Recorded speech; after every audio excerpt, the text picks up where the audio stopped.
Hello everyone, অনেকদিন পর নিয়ে আসলাম তোমাদের জন্য একটা ব্লগ। তো এর মধ্যে চলে গিয়েছিলাম আমাদের গ্রামের বাড়ির মাদারিহাটে। তোমরা তো এর আগে আমার ব্লগ দেখলে জেনেই থাকবে যে আমাদের গ্রামের বাড়ি কিন্তু মাদারিহাট ডুয়ার্সে।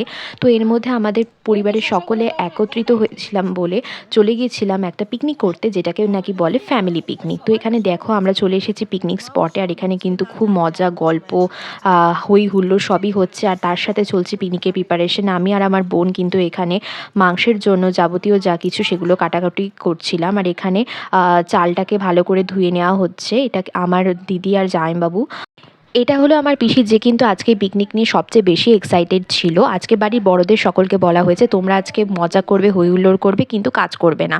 আজকে কাজ করবো আমরা বাড়ির ছেলেমেয়েরা সকলে। এখানে গরম কড়াই রেডি করে নেওয়া হয়েছে, আর এখানে ভাতের হাঁড়ির নিচে সার্ফ দিয়ে নেওয়া হচ্ছে যাতে ভাতের হাঁড়ির নিচে কালি না পড়ে। আমাদের আজকে পিকনিকের মেনু হলো গরম গরম ভাত, স্যালাড, বেগুন পোড়া, মাংস আর চিপস। এখানে একে একে মাংসের প্রিপারেশন নেওয়া হচ্ছে। আলুগুলো ভেজে নিয়ে মাংসের ফোড়নগুলো দিয়ে নেওয়া হলো। সমস্ত রান্না করেছিল নয়নদা আর শুভদা মিলে। এখানে পেঁয়াজ কুচি, রসুন কুচি, টমেটো কুচি সব দিয়ে নেওয়া হলো। আর ওইদিকে ফুটন্ত জলে চালগুলো দিয়ে নেওয়া হচ্ছে।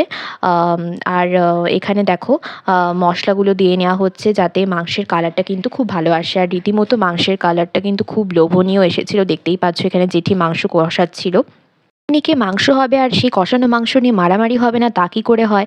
এখানে রীতিমতো কষানো মাংস নিয়ে এভাবেই খাওয়া দাওয়া হচ্ছিল। আর পিকনিক হবে আর নাচানাচি হবে না সেটাও কী করে হয়। এখানে আমি আর আমার বোন মিলে কিন্তু খুব মজাও করছিলাম। এরপর সবচেয়ে যেটা মেন পার্ট সেটা হলো পেট পুজো। তো সেটাও কিন্তু শুরু হয়ে গেছে। এখানে আমার দিদি আমার ছোট্ট ভাগনাকে খাইয়ে দিচ্ছে, আর ও রীতিমতো মায়ের সাথে দুষ্টুমি করে যাচ্ছে খাবো না খাবো না করে। আর এই যে আমার ছোট্ট বোনও কিন্তু খেতে বসে পড়েছে। আর ওইদিকে কিন্তু বেগুন পোড়ার প্রিপারেশন চলছে। এখানে বেগুন পোড়াও কিন্তু মোটামুটি রেডি, আর আমার বোন এখানে বেগুন পোড়ার চোকলাগুলো ছাড়িয়ে নিচ্ছে তার মাখানোর জন্য। এরপর যেটা সবচেয়ে কষ্টকর পার্ট সেটা হলো বাসনগুলো মাজা পিকনিকের। সেগুলো কিন্তু বাড়ির মেয়েরা আমরা সত্যি কথা বলতে কেউই করিনি। এগুলো আমার দুই জামাইবাবু মিলেই নদীর জলে বাসনগুলো মেজে নিচ্ছিল। তো তারপরে চলে আসলো বিদায়ের পালা।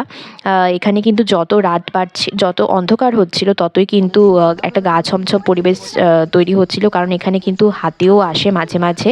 আর যত অন্ধকার হচ্ছিল ততই কিন্তু এখানে প্রচুর ময়ূর কিন্তু ডাকছিল। তো যাই হোক, আজকের ব্লগটা এইটুকুই। ভালো লাগলে প্লিজ লাইক আর সাবস্ক্রাইব করতে ভুলো না। And thanks for watching.